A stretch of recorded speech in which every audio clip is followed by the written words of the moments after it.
누가복음 5장 27절부터 32절까지 제가 읽습니다. 그 후에 나가사 레위라 하는 세리가 세관에 앉은 것을 보시고 나를 좇으라 하시니 저가 모든 것을 버리고 일어나 좇으니라.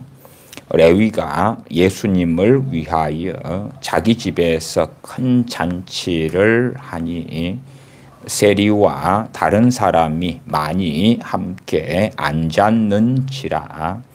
바리새인과 저희 서기관들이 그 제자들을 비방하여 가로되 너희가 어찌하여 세리와 죄인과 함께 먹고 마시느냐.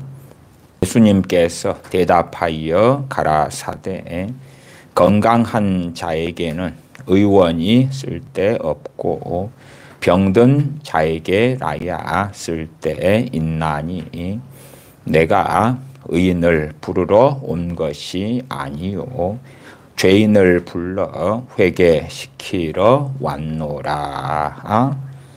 아멘. 회개에 대한 말씀, 또한 회개와 회심에 대한 말씀도 드렸고요. 회개와 죄사함에 대한 말씀도 드렸습니다. 이어서 회개와 죄사함에 대하여 말씀을 드리고자 합니다. 백지 상태에서 무엇을 쓴다는 것은 이미 기존에 무언가가 써져 있는 종이 위에 그 써져 있는 것을 지우고 다시 쓰는 것보다 훨씬 더 쉽습니다.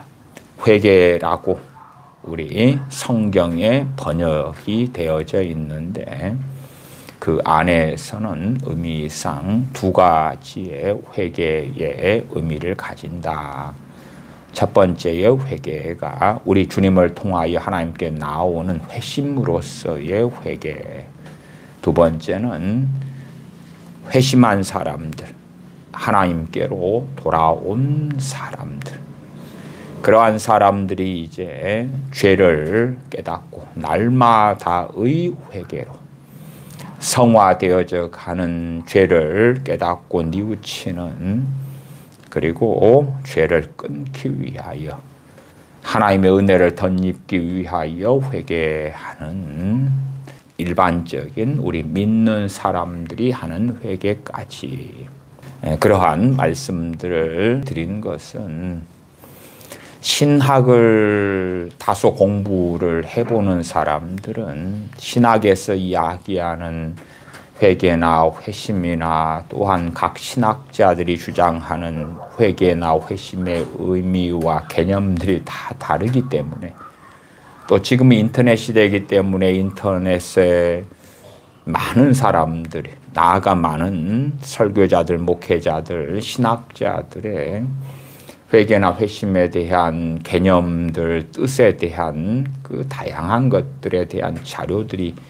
많이 올라와 있어요.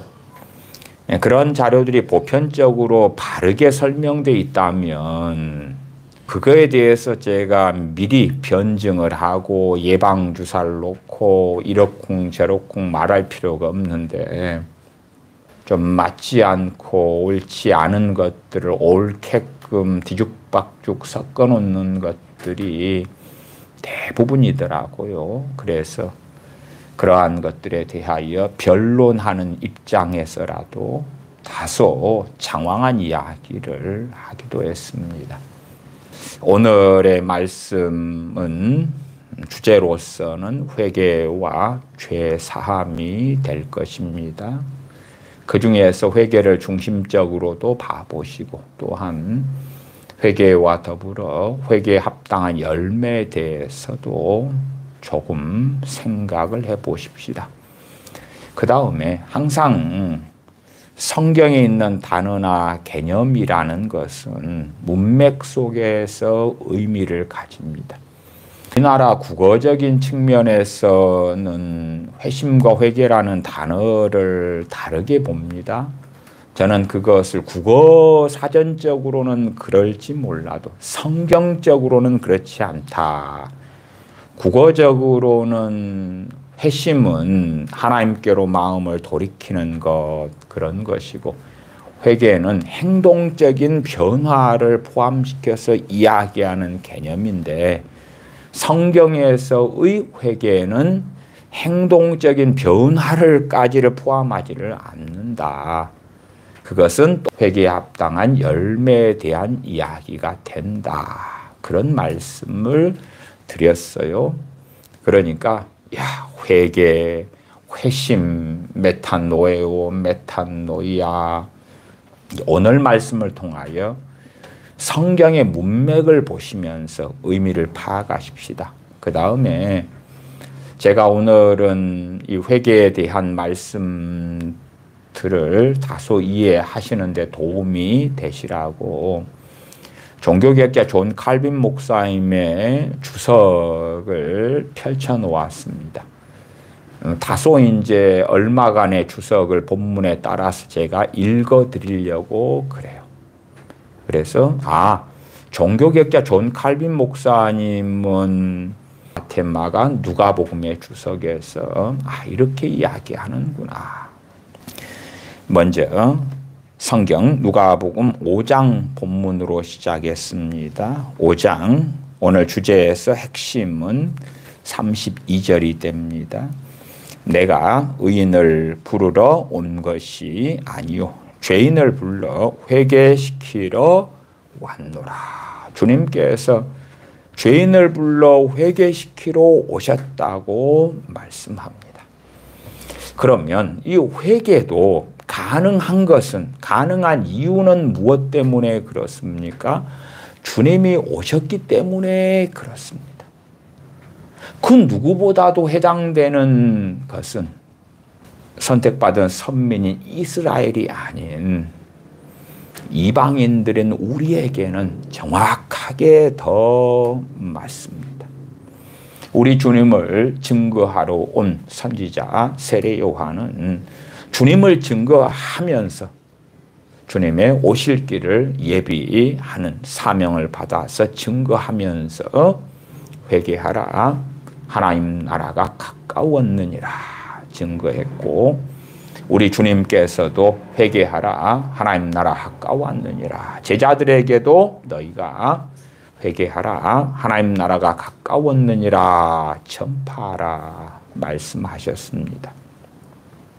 회개하라고. 주님께서 오셨기 때문에, 그래서 주님께서 죄인을 불러가지고 제가 하나님의 부르심 소명에 대해서도 얼마간 말씀을 드렸습니다. 죄인을 불러가지고, 부른 이유는 뭐 하라고요? 회개하라고. 회개를 시키려고 오셨다라고 말씀합니다. 그러면 회개와 정확하게 직결되는 것이 뭐냐? 그러면 내가 하나님 잘못했어요. 어찌하면 좋습니까? 저는 마치 시몬 베드로 사도가 주님께서 그에게 깊은 곳에 그물을 던져라 하고 말씀에 의지하여 그물을 던지리이다 하고 던졌더니 많은 물고기가 잡혔어요. 그 기적 가운데서 주님께서 메시아시구나. 그리고 그 앞에 주님 앞에 엎드려서 나는 죄인으로소이다. 자신의 현재 처지와 영적인 실상과 자신의 죄악상을 보고 나는 죄인으로소이다. 그리고 엎드립니다. 나는 죄인이기 때문에 당신과 함께 할 수 없습니다. 주여 나를 떠나소서까지 하는 베드로의 모습을 볼 수가 있습니다. 그러면 왜 회개하지요? 용서받으려고 하는 것입니다. 죄 사함을 받으려고 회개하는 것입니다. 그러면 죄 사함 받을 수 있는 이유는 뭐지요? 지난 시간도 말씀드렸다시피 히브리서 9장 22절 등에 피 흘림이 없은즉 사함이 없느니라. 주님께서 우리의 죄사함을 받을 모든 근거를 마련해 놓으셨기 때문에 그렇습니다. 회개하기를 원하시는 그 근거는 이미 주님께서 피 흘리심을 통하여 죄를 사하시는 그 하나님의 은혜의 역사를 완성시켜 놓으셨기 때문에 그러하다. 주님께서 나는 죄인을 불러 회개시키러 오셨다라고 말씀합니다. 주님께서 레위를 부르시면서 나를 좇으라 하셨고, 레위가 주님을 위하여 자기 집에서 큰 잔치를 했는데 세리들과 다른 사람들, 죄인들이 모여왔더라. 바리새인과 서기관들이 30절에 주님의 제자들을 비방을 하였다. 어찌하여 세리와 죄인들과 함께 먹고 마시느냐. 그때의 주님의 답변이 31절, 32절이었지요. 건강한 자에게는 의원이 쓸데없고 병든 자에게라야 쓸데있나니 내가 의인을 부르러 온 것이 아니요 죄인을 불러 회개시키러 왔노라. 그렇기 때문에 복음서에 있어서 회개라는 주제는 굉장히 큰 주제입니다. 굉장히 매우 중요한 주제가 되어집니다. 이 본문에 대한 칼빈 주석을 제가 얼마간 읽어 드리겠습니다. 하나님 아버지께서는 죄인들을 부르려고 예수님을 보내셨습니다. 예수님을 보내신 분이 누굽니까? 아버지 하나님. 아버지 하나님께서 뭐 하시려고요? 죄인들을 부르시려고. 죄인들을 불러서 회개시키려고. 회개할 때에 죄 사함, 죄 용서해 주시는 근거는 다 하나님을 통하여 마련해 놓으시고 하시는 것이다. 그리스도께서는 죽은 자들을 되살리고 정죄받고 저주받은 자들을 의롭게 만들며 추잡한 자들을 깨끗하게 하고 멸망해 가는 자들을 지옥에서 건져내며 부정으로 옷 입은 사람들을 자신의 영광으로 덧입히며 독한 악으로 망쳐진 사람들을 복된 영생으로 되살리기 위해서 오신 것입니다. 이것이 우리 주 예수 그리스도의 사명이요, 이것이 우리 주 예수 그리스도께서 오신 목적이며, 이런 이유 때문에 그리스도께서 우리의 육신을 입고 피를 흘리셨으며 사망의 제사를 성취하시고 저 음부에 내려가셨다는 점을 마음 깊이 되새기십시다.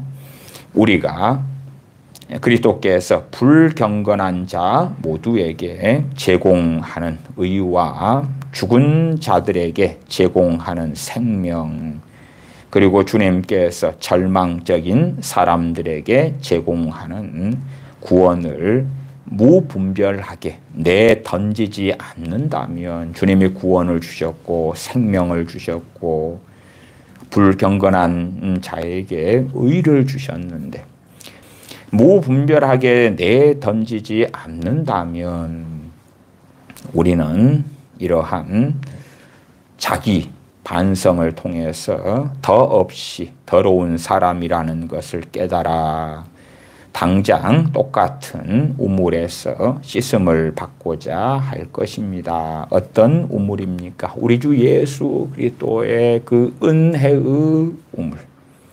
자기 반성을 통해서 더없이 더러운 사람이라는 걸 깨닫고, 그것이 뭐죠? 하나님 앞에서, 주님 앞에서 그럴 때에 그것을 회개라고 이야기하는 것입니다. 회개하는 사람은 죄를 깨닫고 아버지께 나오는 것입니다. 우리 주님 의지하여 아버지께 나아가는 것입니다. 골방에서든 길거리에서든 그 어디에서든 회개가 가능하지요. 좀 더 읽어드립니다. 그리스도의 은혜는 우리가 자신의 죄를 깨닫고 이 죄의 짐에 눌려 끙끙대면서 겸손하게 그리스도에게 나올 때만이 우리에게 은혜가 됩니다. 예수 그리스도의 은혜는 우리들이 우리 자신들의 죄를 깨닫고 이 죄의 짐에 눌려서 끙끙대면서 겸손하게 우리 주 예수 그리스도께 나올 때만이 우리에게 은혜가 된다. 그 은혜를 대속의 은혜를 베풀어 주셨는데 죄를 깨닫고 주님께 나오지 않으면 그 주님의 은혜가 우리에게 은혜가 되지 않고 말 것이다. 히브리서 9장 12절을 제가 읽어드리면 염소와 송아지의 피로 하지 아니하고 오직 자기의 피로 영원한 속죄를 이루사 단번에 성소에 들어가셨느니라. 오직 자기의 피로 영원한 속죄를 이루셨다. 그렇기 때문에 회개하는 것이 가능해집니다. 주님께서 우리를 불러주셔서 회개케 하시는 그 사랑, 그 자비를 베풀어 주셨기 때문에 회개가 가능하고 회개로 인하여 주님의 피 흘리심을 통하여 죄 사함을 받는 그 복락 속에 들어가게 됩니다. 골로새서 1장 14절에 그 아들 안에서 우리가 속량 곧 죄사함을 얻었도다. 그 아들 안에서. 첫 번째 그 아들 안에 들어가는 것은 우리 주님을 믿음을 통하여 예수 그리스도께서 우리의 구속주, 구원자 되시는 것, 그리스도가 되시는 것을 믿는 믿음을 통하여 주님 안에서 우리가 속량 곧 죄사함을 얻었도다. 죄사함을 얻었도다. 우리 주님을 통하여 주님을 의지하여 아버지께로 돌아온 사람들, 이것을 회개 안에서 회심이다. 그렇게 말씀을 드렸죠. 그 회심인 회개한 사람들, 그 사람들은 죄사함을 얻었다라고 골로새서 1장 14절은 말씀하고 있습니다. 누가복음 15장으로 가십시다. 누가복음 15장 1절부터 10절입니다. 누가복음 15장 1절부터 10절까지 제가 읽어갑니다. 모든 세리와 죄인들이 말씀을 들으러 가까이 나아오니 바리새인들과 서기관들이 원망하여 가로되 이 사람이 죄인을 영접하고 음식을 같이 먹는다 하더라. 예수님께서 저희에게 이 비유로 이르시되 너희 중에 어떤 사람이 양 100마리가 있는데 그 중에 하나를 잃으면 99마리를 들에 두고 그 잃은 것을 찾도록 찾아다니지 아니하느냐. 또 찾은즉 즐거워 어깨에 메고 집에 와서 그 벗과 이웃을 불러 모으고 말하되 나와 함께 즐기자. 나의 잃은 양을 찾았노라 하리라. 내가 너희에게 이르노니 이와 같이 죄인 하나가 회개하면 하늘에서는 회개할 것 없는 의인 99을 인하여 기뻐하는 것보다 더하리라. 어느 여자가 10 드라크마가 있는데 하나를 잃으면 등불을 켜고 집을 쓸며 찾도록 부지런히 찾지 아니하겠느냐. 또 찾은즉 벗과 이웃을 불러 모으고 말하되 나와 함께 즐기자 이런 드라크마를 찾았노라 하리라. 내가 너희에게 이르노니 이와 같이 죄인 하나가 회개하면 하나님의 사자들 앞에 기쁨이 되느니라. 양 100마리 가운데 한 마리 양을 잃어버렸을 때에 99마리 양을 두고 이런 양을 찾아다니지 아니하겠느냐. 이 비유를 통하여 주님께서는 이런 양을 찾아다니신다는 것을 우리에게 말씀해 줍니다. 우리가 우리 주님께 나오는 것이 가능했던 것은 첫째는 아버지께서 불러주시지 아니하시면 아무도 주님께 나올 수 없었고, 또한 친히 우리 주님께서 이런 양을 찾으러 이 땅에 오셨기 때문에 그렇습니다. 나아가 그의 종들, 그의 사도들에게 이런 양을 찾도록 명하셨고, 우리 주 예수 그리스도의 복음을 통하여 잃어버린 바 된 이들, 우리 같은 자들을 부르셨기 때문에 그러합니다. 가운데 15장 7절로 가면 내가 너희에게 이르노니 이와 같이 죄인 하나가 회개하면, 회개라는 대주제가 반복돼서 나옵니다. 죄인 하나가 회개하면 하늘에서는 회개할 것이 없는 의인 99을 인하여 기뻐하는 것보다 더하리라. 그 아래 8절에는 10드라크마 가운데 하나를 잃어버렸다가 찾는 이야기가 나옵니다. 10드라크마 가운데 한 드라크마다. 드라크마는 데나리온과 같은 돈입니다. 그래서 하루 노동자의 품삯이에요. 그러면 하나 잃었다가 찾았는데 그것 가지고 9절에 벗과 이웃을 불러 모으고 나와 함께 즐기자, 그런 잔치를 해버리면 한 드라크마, 한 데나리온이 아니라 훨씬 큰 돈이 들어가겠죠. 이게 무슨 일이냐 그러면 이 남편 되는 사람이 마치 우리의 결혼 반지처럼요, 중동 지역 이스라엘에서는 여자에게 10드라크마 같은 혼인의 증표를 줍니다. 그래서 일반적인 드라크마가 아닌 동전이 되는 것이죠. 그렇기 때문에 특별한 것이고 어떤 면에서 표식이 되어져 있는 것이고, 거기에서 하나를 잃어버린다는 것은 마치 우리가 결혼 반지를 잃어버리는, 결혼의 순결성을 상실해 버리는 것과 같은 일이 되는 상황이 되어져요. 그러니까 단순하게 한 드라크마를 잃어버린 사건하고는 아주 다른 사건이 됩니다. 그 결론부도 15장 10절에 주님께서 내가 너희에게 이르노니 이와 같이 죄인 하나가 회개하면 하나님의 사자들 앞에 기쁨이 되느니라. 주님께서 사람들이 회개하도록 기적을 베푸셨고 말씀을 전하셨다는 것을 우리는 압니다. 이 시대의 가장 큰 문제 중에 하나가 회개가 약화되고 사라져버린 것이 되어지지요. 회개. 당연하게 믿음이 얼마나 중요한가. 우리 주 예수 그리스도의 복음의 믿음은 아무리 강조해도 지나치지 않습니다. 그러나 회개도 마찬가지입니다.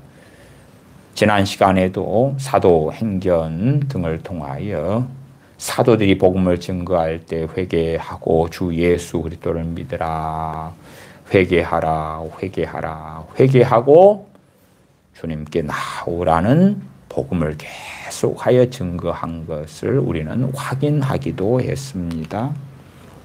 이 부분의 칼빈 목사님의 주석을 조금 읽어드리겠습니다.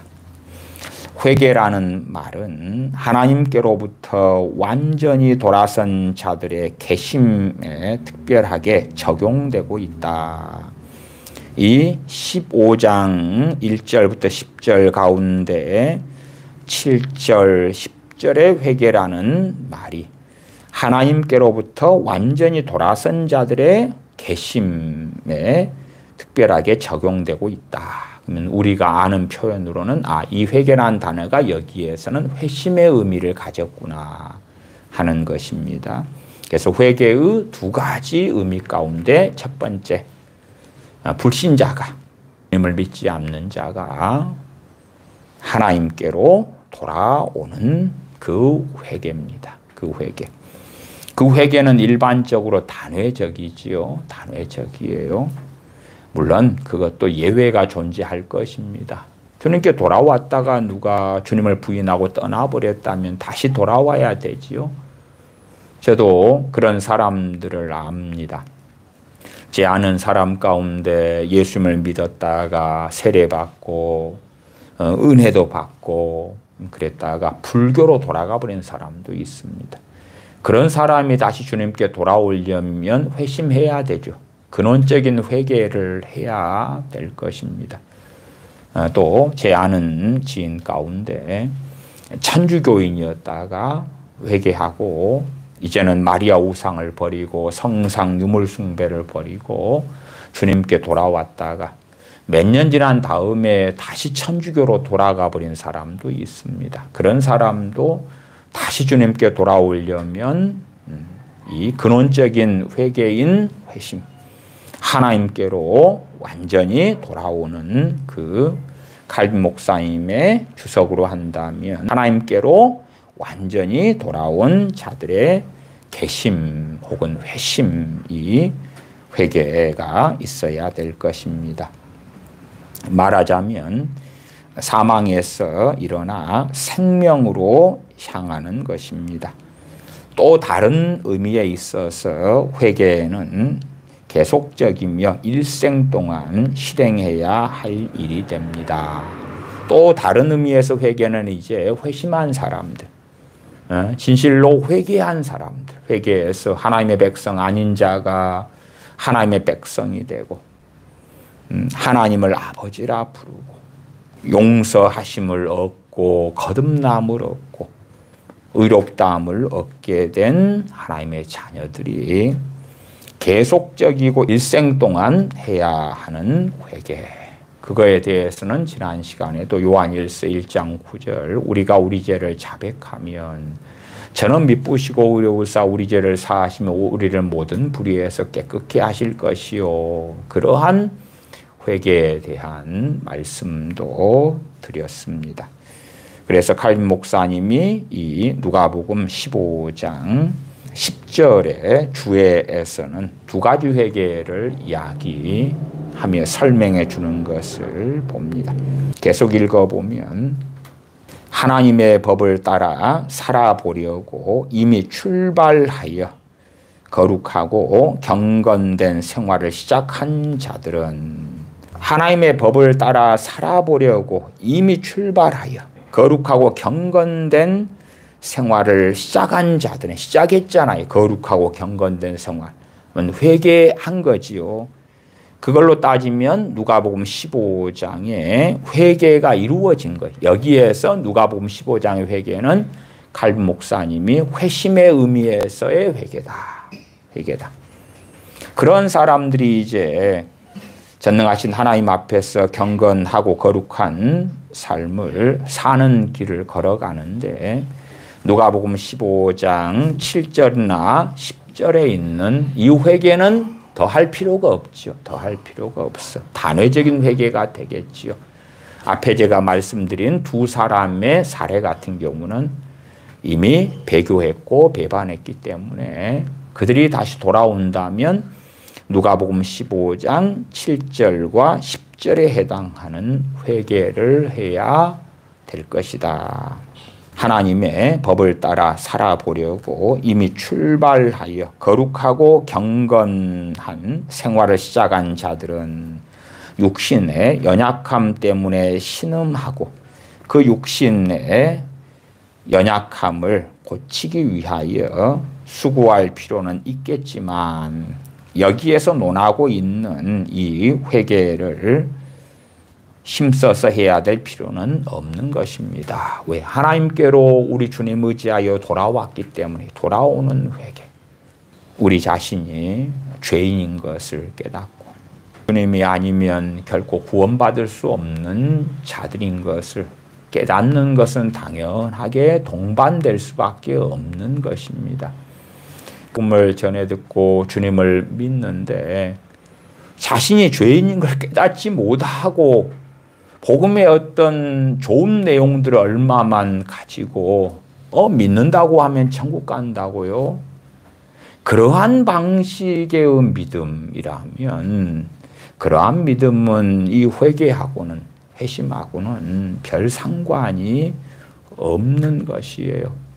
그래서 제가 간혹 말씀을 드릴 때도 불법적으로 담 넘어온 사람들, 대문으로 정문으로 합법적으로 들어온 것이 아니라 담 넘어온 이상한 크리스천들에 대한 이야기도 말씀을 드리기도 했어요.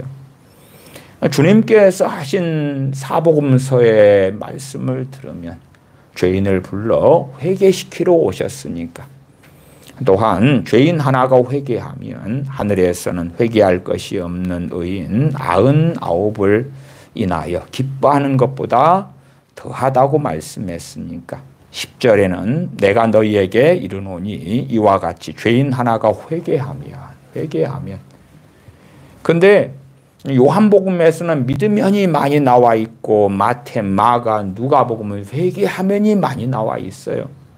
이 두 가지 말씀을 다 붙잡아야 돼. 근데 회개가 사라진 복음이 되어져 버리고 마는 거예요. 주님을 믿는다고만 하십시다. 천국 갑니다. 구원받습니다. 왜 주님이 필요합니까? 멸망받을 수밖에 없는 죄인인 것을 깨닫고 알기 때문에. 왜 우리 주님을 의지하여 하나님께 돌아와야 됩니까? 하나님의 진노를 피하려면, 영원한 멸망 가운데 처하지 않으려면, 우리의 지은 그 허다한 죄들로 인한 하나님의 심판을 면하려면 마태복음 3장을 봅니다. 마태복음 3장 1절부터입니다.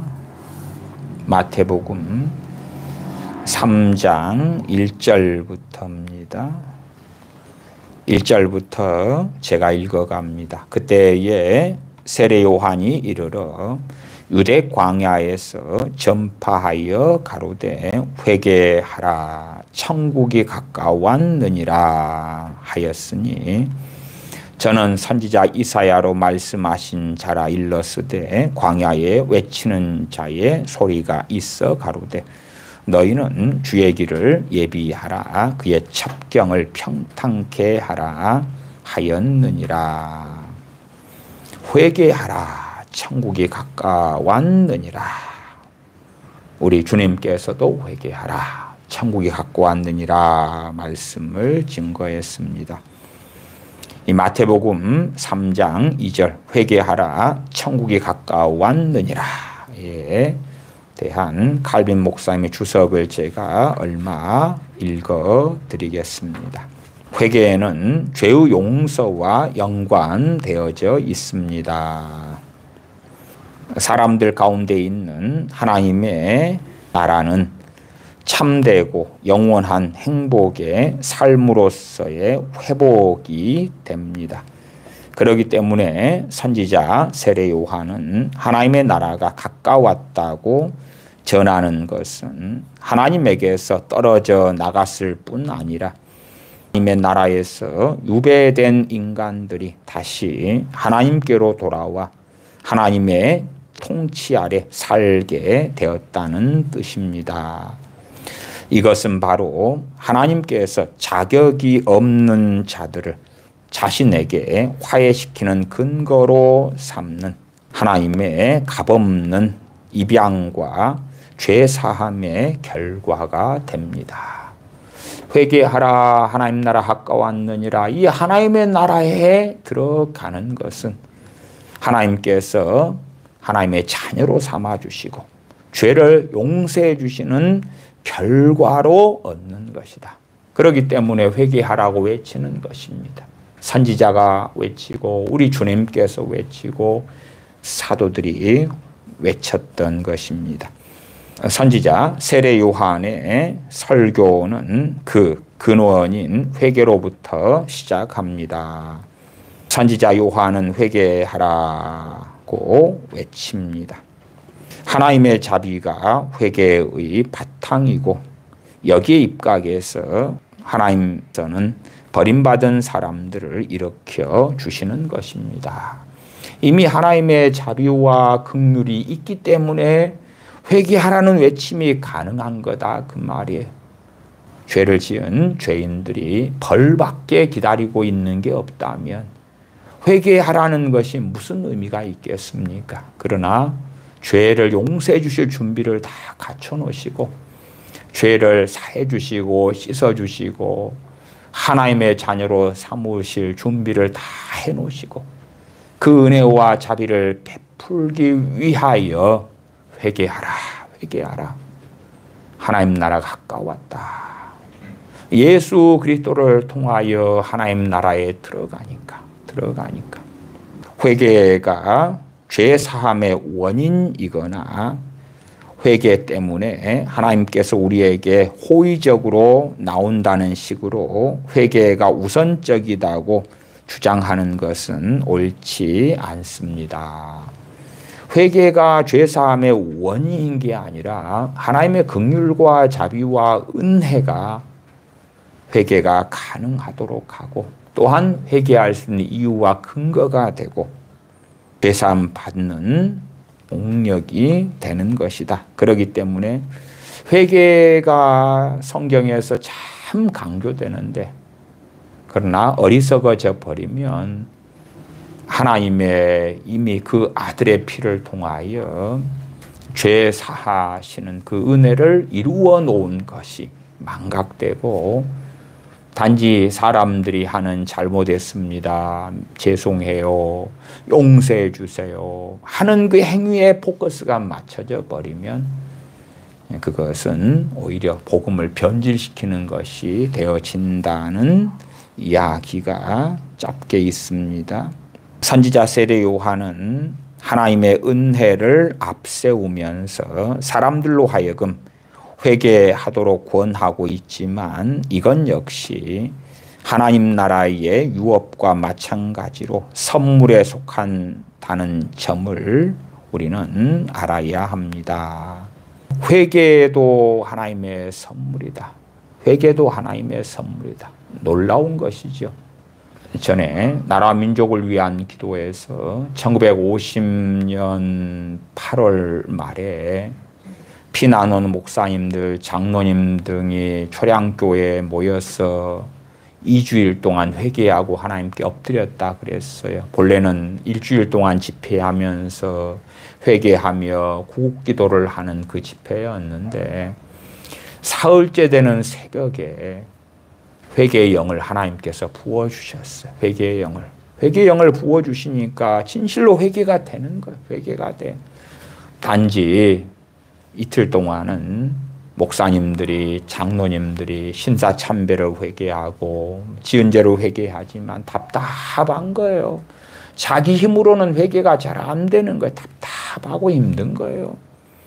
그래서 하나님께 나아가고 간절히 외치면서 나아갈 때에 3일째 되는 새벽에 성령님께서 회개의 영으로 역사하시는 거예요. 그때부터 애통하고 뒹굴고 목사님들이 장로님들이 그 마룻바닥에서 눈물을 흘리고 콧물을 흘리고 그러니까 마룻바닥에 콧물 눈물로 낭자하게 되는 것이고 그래서 일주일 예정했던 집회가 일주일 연장되고 나아가서 이제 초량교회만이 아니라 곳곳의 교회들마다 또한 전 경남 도청에서도 모여서 회개하며 엎드리고 해운대 백사장에서도 엎드리면서 구국기도를 했던 것이고 그로 인하여 공산화되지 않고 인천 상륙작전이라는 2주일 동안의 기도가 끝난 다음 3일 뒤에 5천분의 1의 확률도 안 되는 인천 상륙작전이 성공하고 서울을 수복할 수 있었던 것이지요. 이해하기 어려울지 몰라도 회개가 하나님의 선물에 속한다고 칼빈 목사님은 증거해요. 제가 로마서 2장을 통해서도 하나님의 은혜로 회개케 하심에 대한 말씀을 회개와 회심의 설교에서도 말씀을 드리기도 했습니다. 그렇다 해서 하나님께서 회개의 은혜를 막 주셔야지만 회개가 된다는 게 아니라 우리는 우리의 할 몫을 해야 돼요. 진심으로 전능하신 아버지께 우리의 죄를 깨닫고 나아가서 할 도리를 할 때에 성령님께서 회개의 영으로 우리에게 역사하시며 우리를 도와주실 것이다. 하나님께서는 우리의 죄를 값없이 용서하시고 하나님의 자비로 우리를 영원한 사형 선고에서 풀어주시듯이 하나님께서는 우리로 의롭게 살게 하려고 우리를 자신의 형상에 따라 새 창조를 하셨기 때문입니다. 하나님께서 우리를 자녀로 값없이 입양해 주시듯이 그분의 영을 통해 우리를 다시 낳으신 것은 우리가 그분을 아버지로 부르는 것이 거짓이 아니라는 점을 우리의 생활로 증거하라는 뜻에서입니다.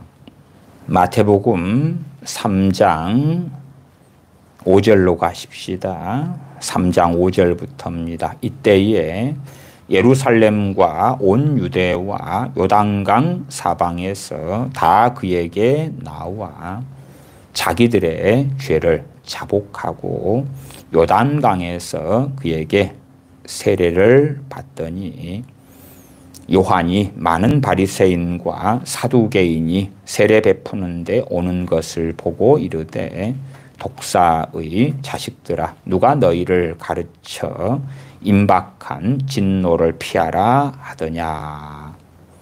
그러므로 회개에 합당한 열매를 맺고 6절을 다시 보면 자기들의 죄를 자복하고 이 죄를 자백한다 혹은 자복한다 고백한다. 그것이 회개의 증거다.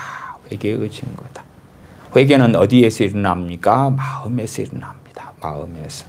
그냥 우리가 생각하는 일반적인 행동을 고치는 회개 그런 개념이 성경의 회개의 의미는 아니다고 말씀을 드렸어요. 그러니까 그런 식으로 설교를 어디서 들으셨거나 신학책을 봤거나 신앙서적을 봤거나 자료를 봤거나 그러시면 성경에서 말씀하는 성경의 문맥에서 말씀하는 회개하고 어그러지게 되는 거예요. 죄사함을 얻게 하는 회개의 세례를 선지자 세례 요한은 줍니다. 그때에 사람들은 회개하면서 선지자 세례 요한에게 나옵니다. 회개를 했으니까 회개하는 심령이 있으니까 6절에 자기들의 죄를 자복한다, 고백한다 그 말입니다. 이 부분에 칼빈 주석을 읽어보면 그들의 회개의 증거는 이 고백이었습니다. 그러는 거예요. 회개의 증거가 뭐다고요? 죄의 고백이다고. 행동을 고치는 것은 그 뒤에 8절에 회개에 합당한 열매 이야기에서 나오는 부분이에요. 회개하고 회개에 합당한 열매를 잘 모르는 분들은 섞어치기 해가지고 가는 거예요. 마찬가지로 죄를 자백하는 것, 죄를 고백하는 것, 하나님께 고백하든지 때로는 사람에게 잘못한 것은 사람에게도 고백을 해야 되지요. 그것이 회개의 증거가 되어진다. 물론 하나님께서는 심령을 감찰하시는데 단지 이 바리새인 사두개인들이 했던 것처럼 입술만 마음의 변화, 마음의 뉘우침, 마음의 돌이킴, 죄에 대한 깨달음, 마음 안에서의 통함 그런 것 없이 겉보기에 그럴 수는 있어요. 그건 하나님께서 이제 판단하시고 보시는 것이고, 우리 주님께서나 선지자 세례 요한은 그걸 보기 때문에 책망하고 말씀들을 많이 하는 것이에요. 그래서 7절 하반에도 독사의 자식들아 그렇게 외치는 것입니다. 일반 백성들이 회개하기 때문에 6절에 자기들의 죄를 자복한 것입니다. 죄를 고백한 것이에요. 마찬가지로 우리가 요한일서 1장 9절에 우리가 우리 죄를 자백하면, 고백하면, confession, 자백하면 저는 미쁘시고 의로우사 우리 죄를 사하시며 우리를 모든 불의에서 깨끗게 하실 것이요. 죄를 깨닫고, 누구 앞에서요? 하나님 앞에서. 하나님 앞에서 죄를 깨닫고 뉘우치고 후회하고 한탄하고 탄식하고 그러는 사람들이 죄를 뭐 합니까? 자백하는 거예요. 자백하는 거예요. 그지 단순하게 녹음기처럼 내가 잘못했어요, 잘못했어요 하는 것은 마음의 변화가 없잖아요. 마음의 뉘우침이 없잖아요. 죄에 대한 마음의 깨달음이 없잖아요. 그러니까 죄의 자백 이퀄 회개 이건 아닌 거지요. 회개가 심령 안에 되어지니까 죄를 고백하면서 자백하면서, 또 다른 말로는 그냥 평이하게 죄를 회개하면서 그렇게도 표현할 수도 있지요. 그렇게 하나님께 나아가는 거예요. 우리가 일상적으로는 뭐 굳이 더 심각하게 따지고 싶지는 않습니다. 일상적으로는 회개기도 이렇게 사용하잖아요. 회개기도, 회개하는 기도, 회개하는 기도. 우리가 마음 안에 회개하는데 이것을 이제 입으로 하나님 앞에 아뢰는 것이죠. 아뢰. 그래서 죄에 대한 고백과 자백도 회개 연장선상에 있지요. 있어. 그래서 때때로는 구분할 필요가 없기도 해요. 그런데 칼빈 목사님은 회개의 증거가 이 고백이다 이렇게 주의했습니다. 우리가 상당히 참조할 만한 주의가 되어집니다. 회개의 증거가 이 죄에 대한 고백이었습니다. 그렇기 때문에 예루살렘과 온 유대와 요단강 사방에서 선지자 세례 요한에게 나온 사람들이 3장 6절에 자기들의 죄를 자복하고 고백하고 요단강에서 그에게 세례를 받았다. 우리가 죄를 마음으로 깨달으니까. 그리고 깨닫는데 단지 하나님 없이 깨닫는다면 그건 후회일 뿐이고 자책일 뿐이고 그런 것이니까 그건 회개가 안 됩니다. 회개하는 것은 누구 앞에서요? 하나님 앞에서. 그러나 하나님 앞에서도 주님의 대속의 은혜 없는 회개는 성경적인 회개가 아닙니다. 하나님 앞에서 죄를 뉘우치고 하나님 앞에서 죄를 뉘우치기 때문에 그 죄를 자백하는데 주님 없는 회개는 불가능한 것입니다. 주님의 피 흘리심 없는 주님의 십자가의 은혜를 붙잡지 않는 회개는 가당치 않은 것이다. 8절을 보십시다. 그러므로 회개에 합당한 열매를 맺고 속으로 아브라함이 우리의 조상이라고 생각지 말라. 내가 너희에게 이르노니 하나님이 능히 이 돌들로도 아브라함의 자손이 되게 하시리라. 이미 도끼가 나무 뿌리에 놓였으니 좋은 열매 맺지 아니하는 나무마다 찍어 불에 던지우리라. 많은 사람들이 회개에 합당한 열매까지를 포함시키는 개념을 많이 사용하고 있고 우리나라 국어적으로도 꽤 그런 개념으로 사용하고 있고 그렇게 설교하는 목사님들이 대다수가 있어요. 그러나 실상은 회개에 합당한 열매를 맺으려면 회개하고 내 삶, 죄 용서가 이루어져야 돼. 이루어져야 돼. 죄 사함이 이루어져야지 깨끗해지잖아요. 깨끗해져. 깨끗한 사람이 깨끗한 삶, 거룩의 여정을 걸어갈 수 있는 거예요. 우리가 거지처럼 더럽다고 합시다. 온몸에서 썩은 내가 진동하고 떼국물이 질질 흘러요. 근데 씻음 없이 깨끗하게 살아라. 거룩하게 살아라. 아니 여기에서 깨끗해지려면 먼저 씻어야 되는 거예요. 씻어. 깨끗함을 얻은 다음에 이제 내소가의 깨끗한 삶. 물론 살다 보면 다시 때가 묻고 더러워지죠. 그렇기 때문에 매일의 회개 가운데, 날마다의 회개 가운데 전능하신 하나님 아버지께 주님 의지하여 나아가고 나아가야 하는 것이지요. 죄를 회개하기 때문에 죄에 대한 고백과 자백을 한다. 그리고 우리 주님의 대속에 은혜가 있기 때문에, 주님의 대속의 은혜가 근거가 되기 때문에 회개하라고 외치는 거예요. 회개하라고 외치는 거예요. 그 다음에 회개에 합당한 열매를 말씀해요. 죄사함을 얻게 하는 회개의 세례를 받으러 사람들이 왔어요. 그래서 회개하기 때문에 죄를 자백하고 세례 받으면서 죄사함을 받게 되었어요. 그 다음에 이제 가정으로 돌아가고 삶의 터전으로 돌아가서 회개에 합당한 열매를 맺어야 된다 그 말이에요. 그리고 이 누가복음에서는 동일한 본문이 되어지는데 누가복음에서는 더 자세한 말씀까지 기록이 되어져 있습니다. 누가복음 3장으로 가십시다.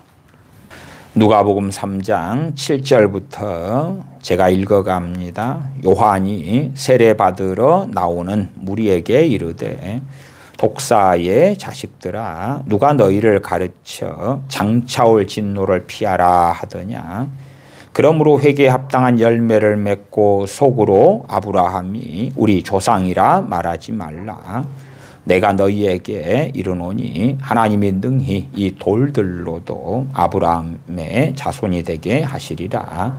이미 도끼가 나무 뿌리에 놓였으니 좋은 열매 맺지 아니하는 나무마다 찍혀 불에 던지우리라. 무리가 물어 가로되 그러면 우리가 무엇을 하리까? 이제 회개를 했고 회개를 통하여 죄사함을 얻게 하는 세례까지 받았어요. 근데 선지자 세례 요한은 회개에 합당한 열매를 맺으라고 증거를 해요. 그러니까 사람들이 물어요. 우리가 무엇을 하면 됩니까? 우리의 삶의 자리에서 우리의 직장과 터전에서 무엇을 어떻게 해야지만 회개에 합당한 열매를 맺게 되는 것입니까? 11절 대답하여 가로되 옷 두 벌 있는 자는 옷 없는 자에게 나누어 줄 것이요. 당시에 옷은 얼마나 귀하고 비싸기도 합니까? 그런데 그 당시에 옷이 없어 옷이 떨어져서 추위에 얼어 죽는 사람들도 있고, 그러니까 나는 두 벌 옷 가지고 이 옷 저 옷 갈아입고 그러면 참 좋잖아요. 그런데 한 벌을 주어라 그러는 거예요. 먹을 것이 있는 자도 그렇게 할 것이니라 하고 세리들도 세리를 받고자 하여 와서 가로되 선생여 우리는 무엇을 하리까? 그러니까 이것을 하고 온 다음에야 너희가 죄사함을 얻게 하는 세례를 내가 주겠다고 선지자는 이야기하지 않아요. 죄사함을 얻게 하는 회개의 세례를 준 다음에 그 다음에 가서 회개에 합당한 열매를 맺어라 라고 하는 거예요. 너희들이 열매를 맺고 난 다음에서야 회개했다고 해줄게. 열매를 맺고 난 다음에 회개했다고 전제해 주면서 죄사함을 받게 하는 세례를 베풀어 줄게 하는 게 아니에요. 순서가. 우리가 거룩함을 살 수 있는 것은 우리가 우리 주님 의지하여 회개하기 때문에 죄 사함을 받고 죄 용서를 받기 때문에 죄 용서를 통하여 하나님과 내 관계가 화목되는 것을 누리잖아요. 그러면 성령의 도우심이 있고 역사하심이 있어서 우리의 많은 연약함과 허물과 부족함들에 있어서 성령님의 도우심을 받아서 승리하는 삶을 다시금 회복되어서 거룩의 여정을 걷는 삶이 가능해진다 그 말이에요. 그냥 온통 더럽고 때국물이 질질한데 야 이제 오늘부터는 거룩하고 깨끗하게 살아야지 씻음 없이 깨끗함 없이는 그것은 불가능한 일이잖아요. 이 거지 꼴로 살아갈 때 여기에서 내가 스스로 깨끗하게 한 다음에 그 다음에 이제 깨끗해져 가지고 오면 스스로 지금 일상 삶을 가지고 비유를 하는 것입니다. 깨끗해 가지고 오면 주님이 깨끗하게 해줘. 그런 것은 참으로 이상한 이야기가 되고야 말지요. 12절에 세리들도 세리를 받고자 하여 와서 가로되 선생이여 우리는 무엇을 하리이까 하며 가로되 정한 세 외에는 늑징치 말라 하고 군병들도 물어 가로되 우리는 무엇을 하리이까 하며 가로되 사람들에게 강포하지 말며 무소하지 말고 밟는 요를 족한 줄로 알라 하니라. 당시의 군인들에게는 요가 월급인데 많은 월급을 주지 않았어요. 그렇기 때문에 당시의 군인들, 군병들은 막강한 권세를 가지고 있어서요. 사람들의 것을 강압하고 억압하고 학대하면서 빼앗을 수 있었어요. 그런데 작은 월급으로 만족하는 삶을 살라고 선지자는 증거하고 있는 거예요. 그것이 회개에 합당한 열매라. 그렇게 말하는 거죠. 이 부분에 있어서 칼빈 목사님의 주석을 조금 읽어드리겠습니다. 실제 행동으로 증명되지 않는 말만의 회개는 무가치하다는 것입니다. 회개는 하나님께서 회개를 통하여 죄를 사해 주셨는데 그러나 실제 행동으로 연결되지 않을 때는 무가치하다는 것은 무엇이에요? 그 죄 사해 주시는 것이 얼마든지 취소되고 해당되지 않게 될 수 있다 하는 것이에요. 선지자 세례 요한은 그들의 의식적인 증거만으로는 부족하고 그들의 실제 행동으로 진정한 회개의 여부를 보여줘야 한다는 것을 말씀하고 있습니다. 회개가 마음과 영혼 깊숙한 곳에 그 자리를 펴는 내면적인 일이지만 회개가 행동이 아니라 내면적인 일이라고 칼빈 목사님은 이야기를 해요. 그래서 회개와 회개에 합당한 열매 이렇게 나눠져 있지요. 회개가 마음과 영혼 깊숙한 곳에 그 자리를 펴는 내면적인 일이지만 생활의 변화를 통해 열매를 맺기 때문입니다. 생활의 변화를 통해서 열매를 맺어야 된다. 회개는 마음의 내면의 일이다. 내면의 일. 그런데 단지 그 자살해 죽은 가룟 유다는 후회를 했지요. 뉘우쳤지요. 그런데 하나님과 아무 상관이 없었어요. 하나님과 상관이 없어서 뉘우쳤고 후회했지만 그건 회개가 되지 않았어요. 그러나 우리가 하나님 앞에서 하는 회개, 주님 의지에서 하는 회개는 마음과 영혼 깊숙한 곳에 그 자리를 펴는 내면적인 일이다. 내면적인 일. 우리의 속사람 이 안에서 피상적으로 뭔가를 잘못했다고 동의하는 그런 게 아니라 그러니까 사실은 이 회개에 있어서도 성령님의 도우심은 정말 절대적입니다. 절대적이에요.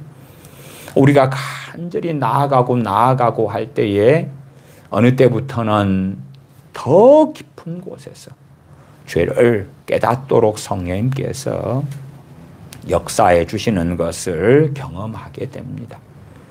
우리가 진실로 뉘우치고 또한 죄를 고백하면서 회개로 하나님께 나아가다 보면 어느 때에 성령님께서 우리가 느끼고 깨달은 피상적인 죄보다도 더 깊은 것들을 보게 하셔요. 더 깊은 것들을 알게 하시면서 회개가 일어나면서 씻음이 일어나고 마음이 시원해지고 성령님의 은혜의 역사가 나타나고 성령 충만을 받고 하나님의 평강이 임하고 하나님께서 나와 함께 하시는 것을 누리는 복락 속으로 들어가게 하시는 거예요.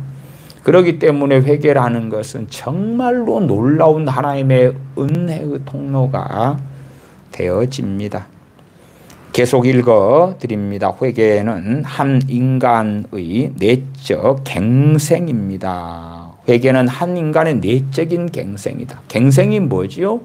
내면의 변화, 내면의 개혁, 이 안에서 일어나는 것. 회개는 한 인간의 내적 갱생입니다. 갈 목사님 회개에 대해서 짧게 이야기하지만 그러나 충분히 우리가 이해할 수 있도록은 설명해 줍니다. 회개는 한 인간의 내적인 갱생입니다.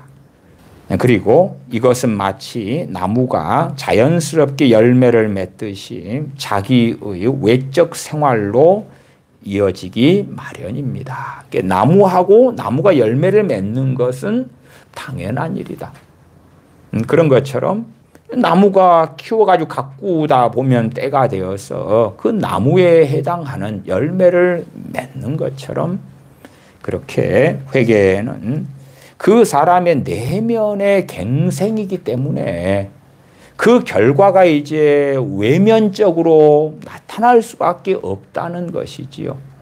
그러나 마음에서 뉘우치고 하나님 앞에서 돌이키고 죄를 깨닫고 회개하지 않는 사람은 당연히 외적으로 변화에 회개에 합당한 열매를 맺을 마음도 없을 뿐만 아니라 맺지도 않겠지요. 그러나 주님 의지하여 주님의 대속의 은혜를 의지하여 죄를 깨닫고 회개로 하나님께 나아가는 사람들은 어느 때에 그 진정성을 확인하실 때에 성령님의 도우심의 역사가 본격적으로 부어져요. 성령님의 도우심 가운데서 회개에 합당한 열매를 능히 맺어갈 수 있다. 그렇게 말씀을 드립니다. 마태복음 11장 20절부터 24절까지 봅니다.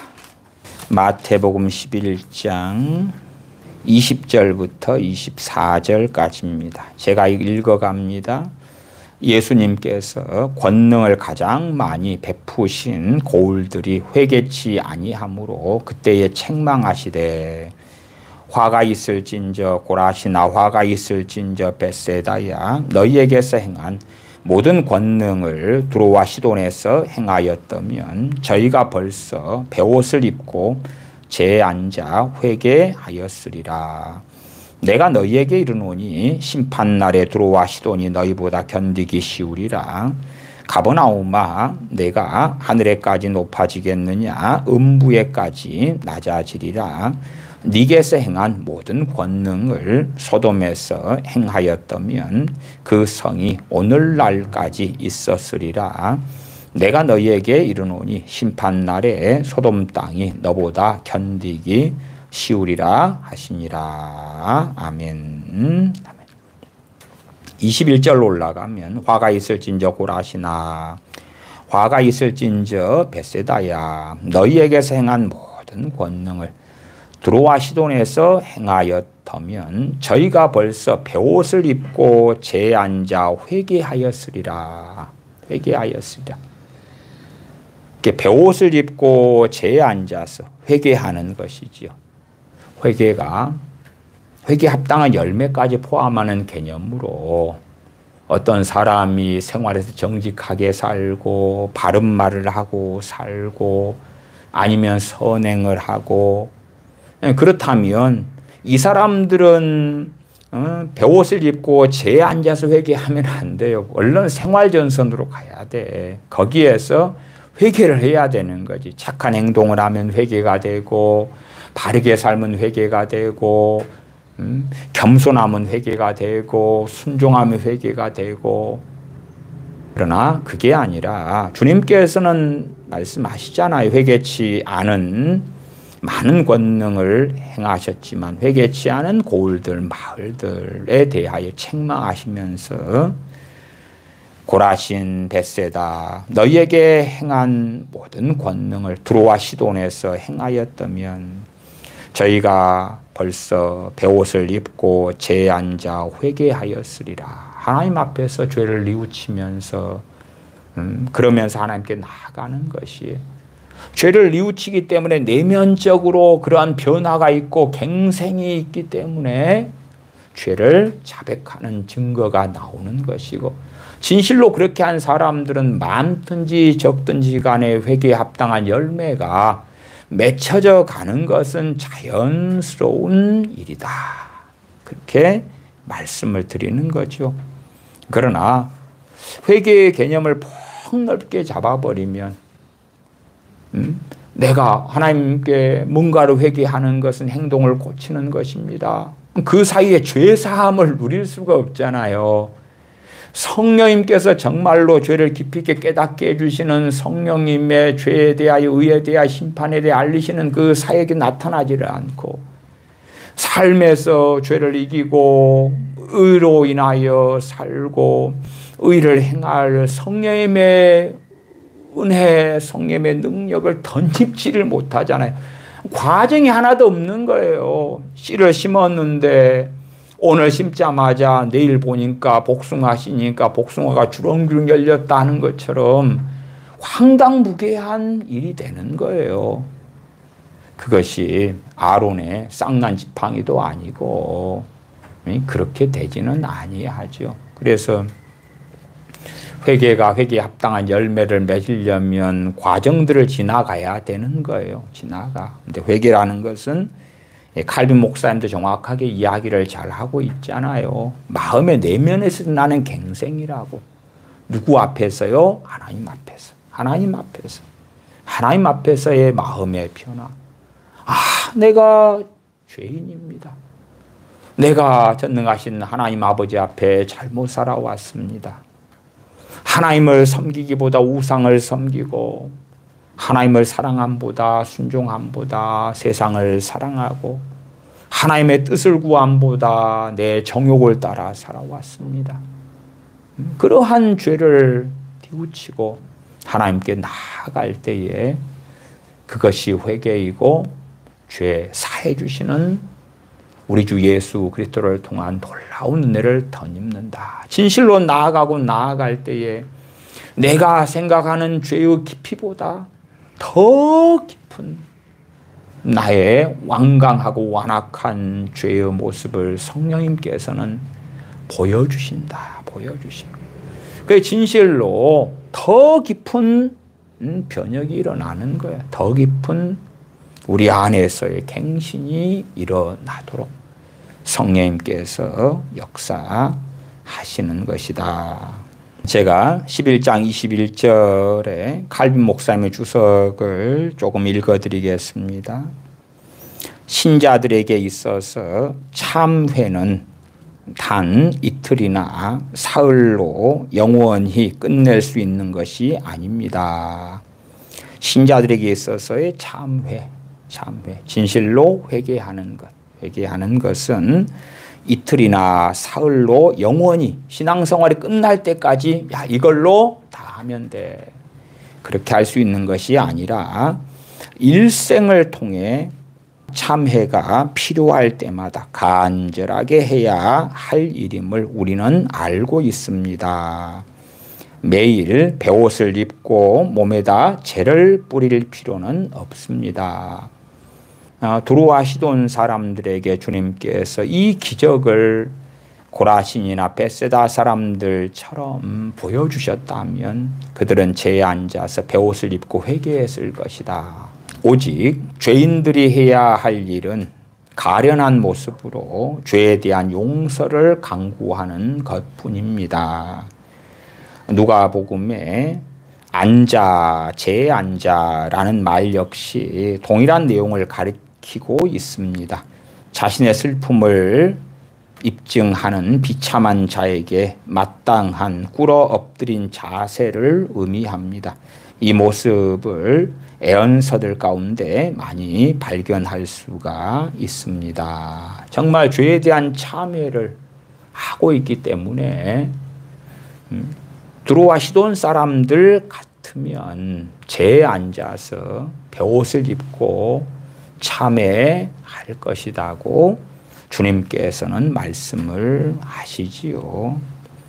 그러나 그럼에도 두로와 시돈 사람들에게 주님께서 기적과 이적을 베풀어 주신 것이 아니라 자기 백성들에게 기회를 주시고 사랑하시고 말씀을 증거하시고 기적과 이적을 베푸셨다. 그러나 주님이 주신 시간대까지 받아들이지 않으니까 이제 재앙을 선언하셨다는 것을 알 수가 있습니다. 언제까지나 참으시고 기다리시는 주님은 절대 아니시다.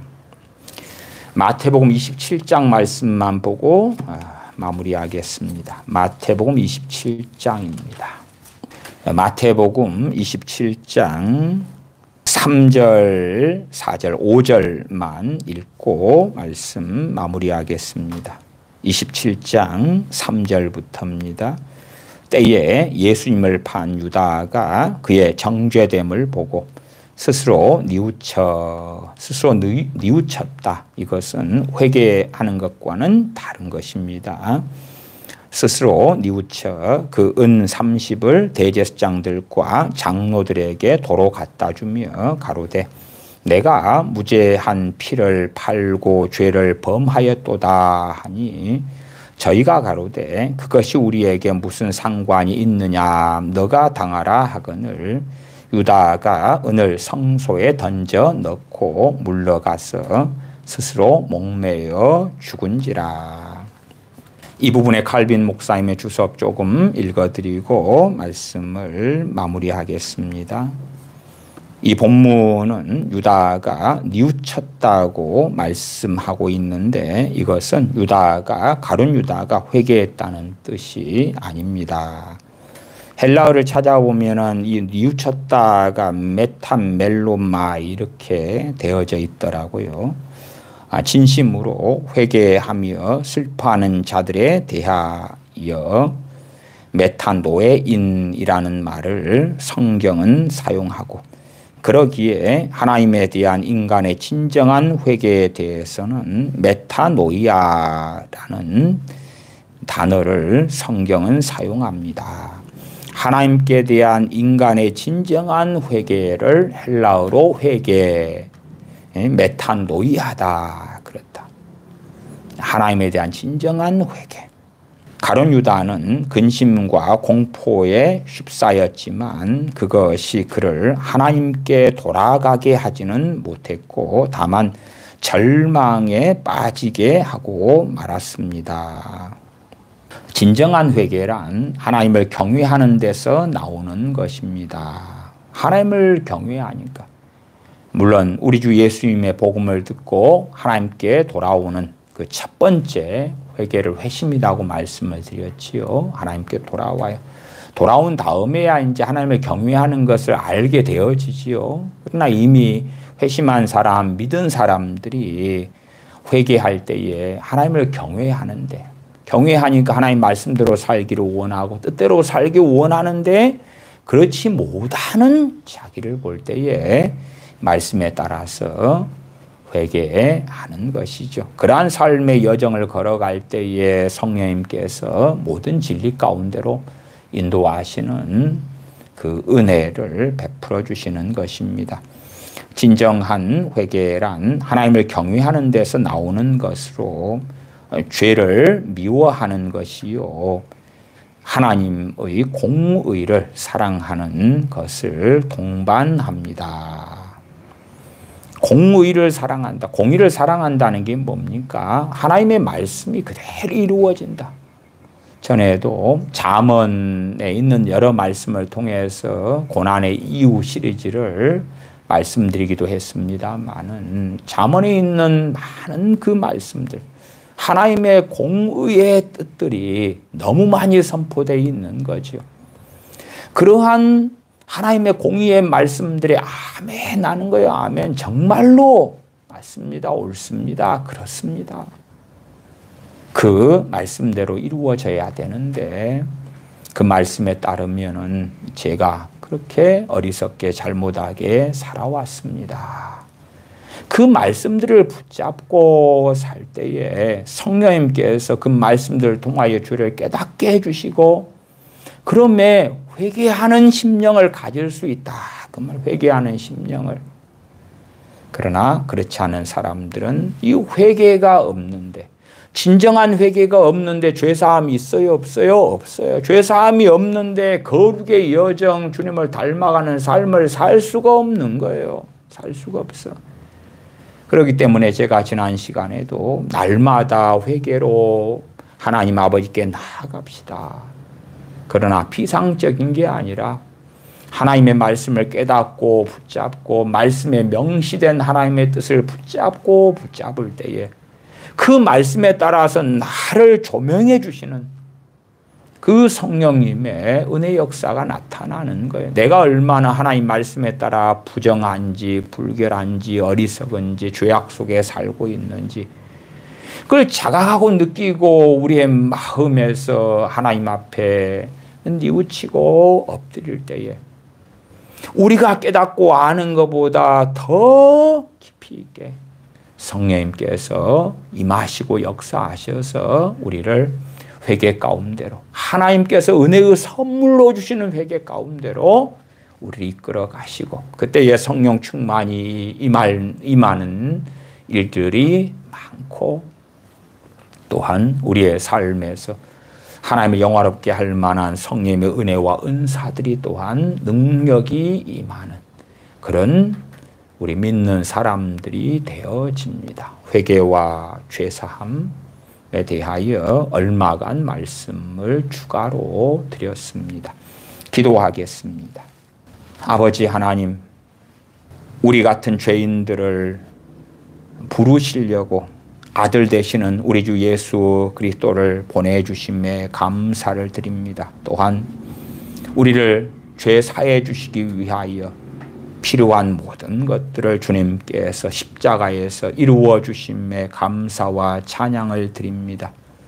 죄를 용서해 주시기 위하여 깨끗게 해 주시기 위하여 회개하라고 우리에게 말씀하시오매 하나님의 말씀을 통하여 또한 성령님의 도우심을 통하여 죄를 더 깨닫고 알며 애통하며 저희를 하나님 앞에서 되돌아보며 아버지께 나아가고 엎드리는 삶의 시간들 가운데 전능하신 아버지 하나님의 크신 은혜를 덧입어서 주님을 닮아가는 걸음걸음 성령님을 쫓아가는 삶, 전능하신 아버지 하나님 안에서 하나님과 동행하는 복된 삶을 사는 자녀들이 되게 하여 주시옵소서.